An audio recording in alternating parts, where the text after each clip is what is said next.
നീ വീണ്ടും അതേ തെറ്റിലേക്ക് തന്നെ നടന്നു നീങ്ങുകയാണ്. എന്റെ കുട്ടി, ഒന്ന് നിൽക്കൂ.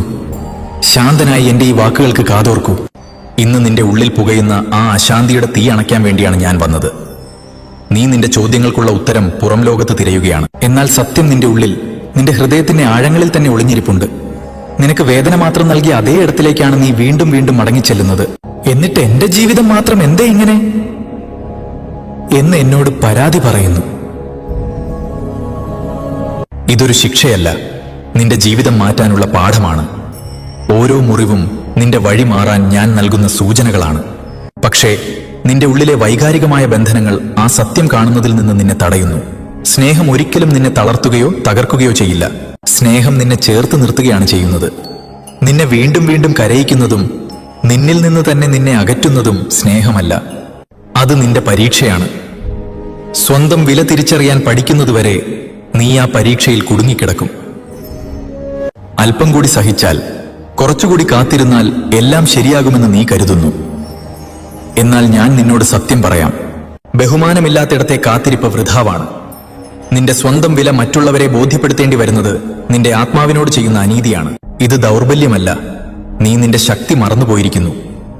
മറ്റുള്ളവരുടെ സന്തോഷത്തിനായി നീ നിന്നെ തന്നെ ഇല്ലാതാക്കുകയാണ്. നീ അപൂർണനല്ല, നീ സമ്പൂർണനാണ്. നിനക്കുള്ളത് നിനക്ക് ലഭിക്കാൻ നിന്നെ തന്നെ നഷ്ടപ്പെടുത്തേണ്ട ആവശ്യമില്ല. യഥാർത്ഥ ബന്ധം നിനക്ക് നൽകുന്നത് സമാധാനമാണ്, സംഘർഷമല്ല. അവിടെ നിനക്ക് നിന്റെ ആത്മാർത്ഥത തെളിയിക്കേണ്ടി വരില്ല. പകരം നിനക്ക് നീ ആയിരിക്കാൻ സാധിക്കും. വിധി എന്ന് കരുതി നീ മുറുകെ പിടിച്ചിരിക്കുന്ന ആ വേദനയെ ഉപേക്ഷിക്കാനുള്ള സമയം അതിക്രമിച്ചിരിക്കുന്നു. ഉപേക്ഷിക്കാൻ എളുപ്പമല്ലെന്ന് എനിക്കറിയാം. ഓർമ്മകളും പ്രതീക്ഷകളും നിന്നെ തടഞ്ഞേക്കാം. എന്നാൽ ഓർക്കുക, നിന്നെ ഉള്ളിൽ നിന്ന് തകർക്കുന്ന ഒന്നിനെ പിടിച്ചു നിൽക്കുന്നത് ഒരു തരം അടിമത്തമാണ്. നിന്നെ സ്വതന്ത്രനായി കാണാനാണ് ഞാൻ ആഗ്രഹിക്കുന്നത്. തെറ്റായവ ഉപേക്ഷിക്കുമ്പോൾ മാത്രമേ ശരിയായവയ്ക്ക് നിന്റെ ജീവിതത്തിൽ ഇടമുണ്ടാകൂ. ഇതൊരു അവസാനമല്ല, ഇതൊരു പുതിയ തുടക്കമാണ്. നീ തകർന്നു പോയിട്ടില്ല, നീ കൂടുതൽ കരുത്തനായി മാറിക്കൊണ്ടിരിക്കുകയാണ്. എഴുന്നേൽക്കൂ, നിന്റെ ഉള്ളിലെ ദൈവീകമായ ശബ്ദത്തിന് കാതോർക്കൂ. ഇപ്പോൾ തീരുമാനം നിന്റേതാണ്. നീ വീണ്ടും പഴയ വേദനകൾ തിരഞ്ഞെടുക്കുമോ, അതോ നിന്നെ തന്നെ സ്നേഹിച്ചുകൊണ്ട് അന്തസ്സോടെ മുന്നോട്ട് പോകുമോ? ലോകത്തിന് മുന്നിൽ ചിരിക്കുമ്പോഴും നിന്റെ ഉള്ളിലെ ക്ഷീണം ഞാൻ അറിയുന്നുണ്ട്. അത്രമേൽ മുറിവേറ്റ നിന്റെ പാദങ്ങൾ കൊണ്ട് വീണ്ടും ആ പഴയ കല്ലുപാകിയ വഴിയിലൂടെ നടക്കരുത്. നീ സ്നേഹത്തിന് അർഹനാണ്, പക്ഷേ നിന്റെ ആത്മാവിനെ വിട്ടുകൊടുത്തുകൊണ്ടാവരുതത്. ഒരു കണ്ണാടി പോലെ ഈ സാഹചര്യങ്ങൾ നിന്നെ ഒരു കാര്യം പഠിപ്പിക്കുന്നു.